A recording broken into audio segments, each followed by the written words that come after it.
What's going on? This is My Life in the Shop. I'm your host, Donald Washington. Now, Brian Urlacher, he's in the news once again. His baby mama, check this. She doesn't want $5 million. Not $20 million, not $50 million, not even $100 million. She wants $125 million. She's saying he's trying to paint her as a murderer. Her new husband mysteriously killed himself. They were arguing. She's going to say her new husband went in her purse, grabbed the gun while they was arguing, and just killed himself. This is My Life in the Shop.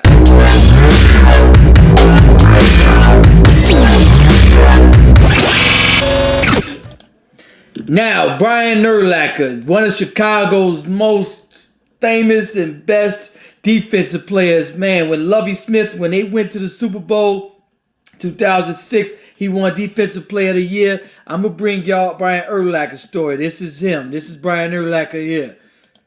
Brian Urlacher in 2005 won NFL Defensive Player of the Year after playing for the defensive team that allowed the fewest points per game and created the most turnovers in the National Football Conference.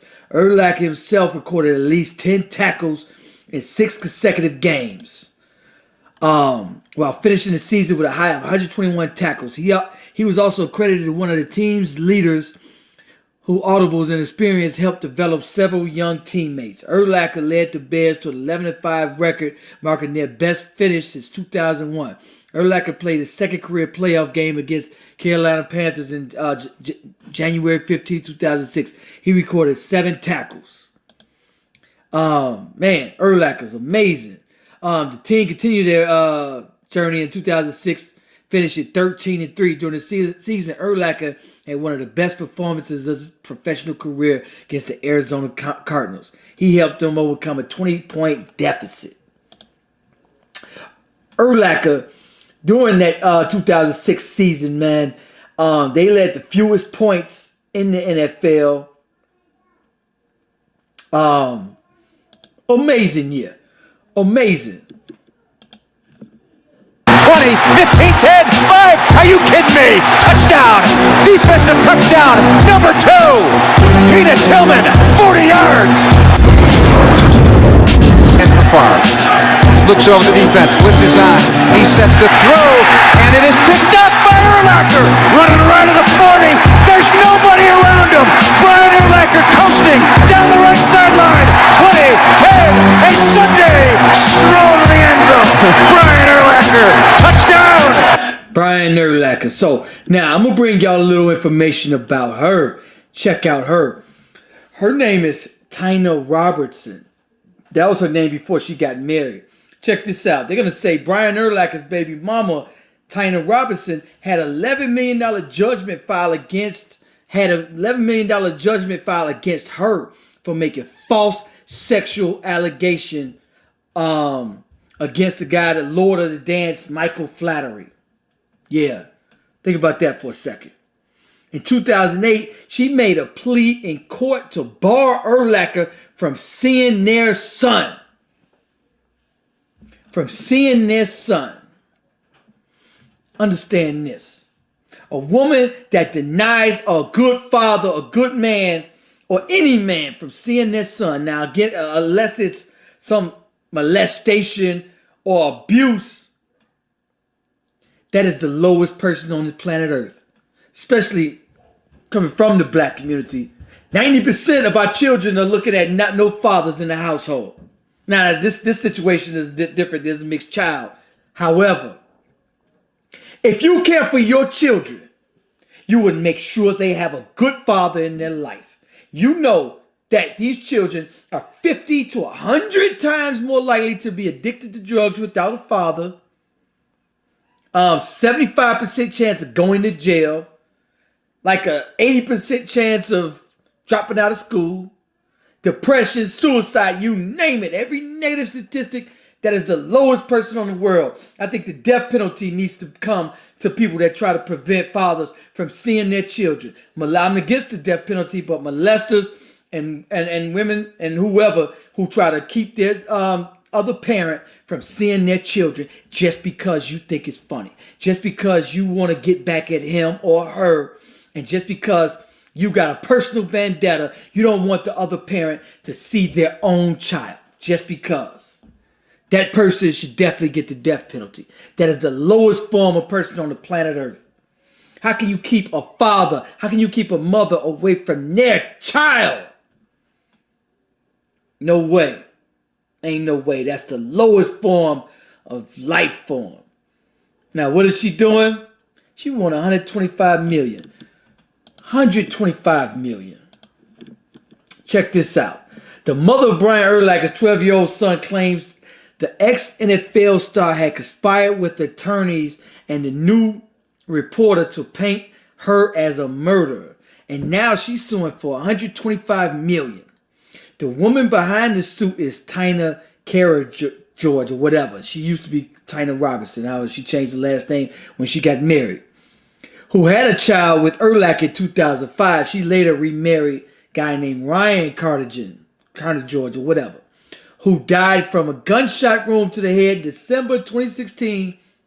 Tyna told the police she and Ryan had been arguing one night of the fatal shooting, and at one point he reached in her purse, grabbed the pistol, and shot himself. So in her suit, Tyna is claiming Urlacher, along with his lawyers and reporters for the Chicago Tribune, concocted a biblical plot to convince officials and the public that the shooting was not a suicide, but rather a murder. That Tyna murdered Ryan, her husband. Tyna claimed Urlacher called the shots in the plot, hoping to ultimately get custody of their son. According to the court documents filed in Illinois, Tyna wants $25 million compensation as damages and another $100 million in punitive damages. Unbelievable. Unbelievable. These two have been in court for some time too, since 2008.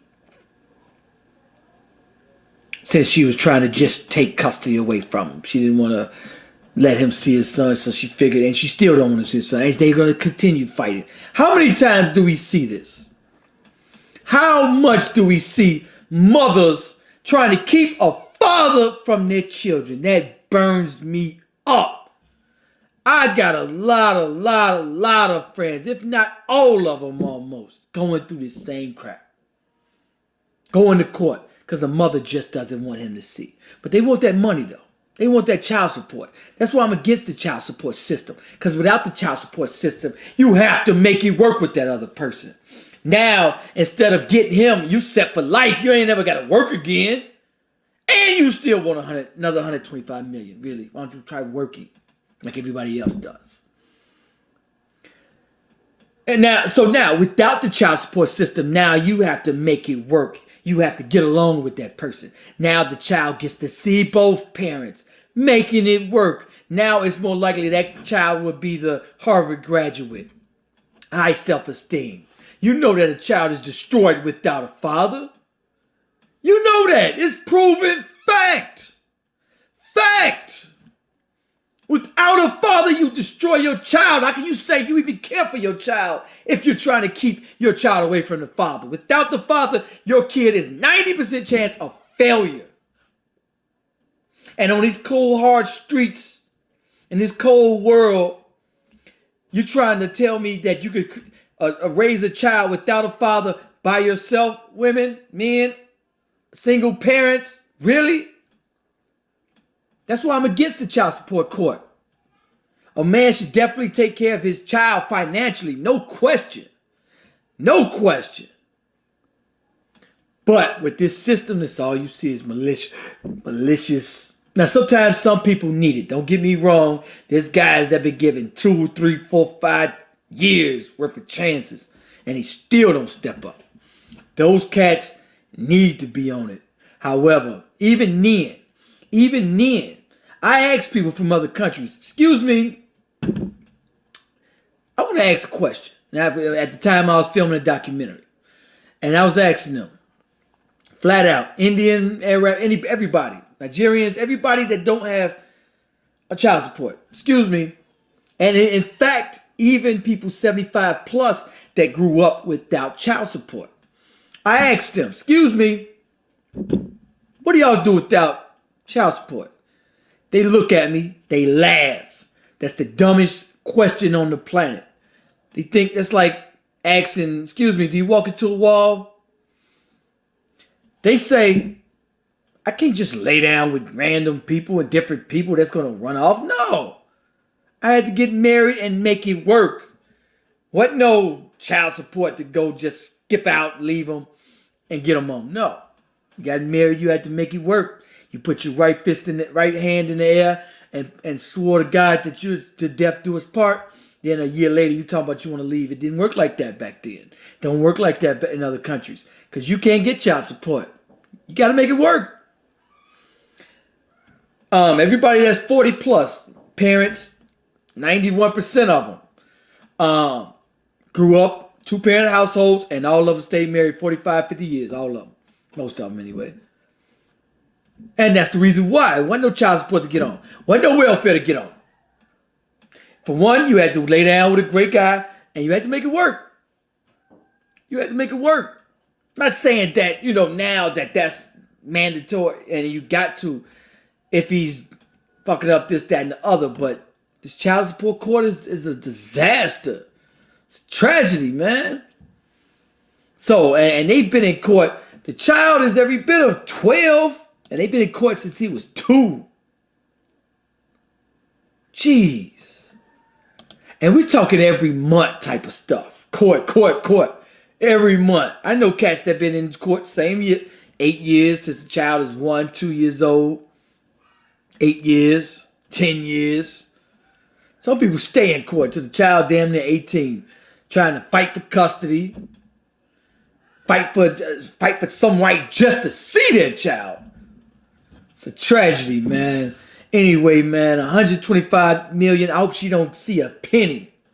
I hope, and in fact, in 2006, they rewarded him with, I think, custody or half custody. So, yeah, I hope they reward him, the child, because she obviously seems deranged. For one, son is 12 years old. 12 years old, and she already had a false accusation against somebody. $11 million judgment against her for making false sexual assault allegations. What do you think she's going to do in this? And what do you think she's going to do to him? If one day is Saturday night, he out drinking, he out in Joliet by her crib, and he go over there, she already done made false sexual allegations against someone, trying to get money, probably. And here it is again. She's probably doing the same damn thing. Unreal. Anyway, I want y'all to like, comment, let me know what you think about this video. Peace.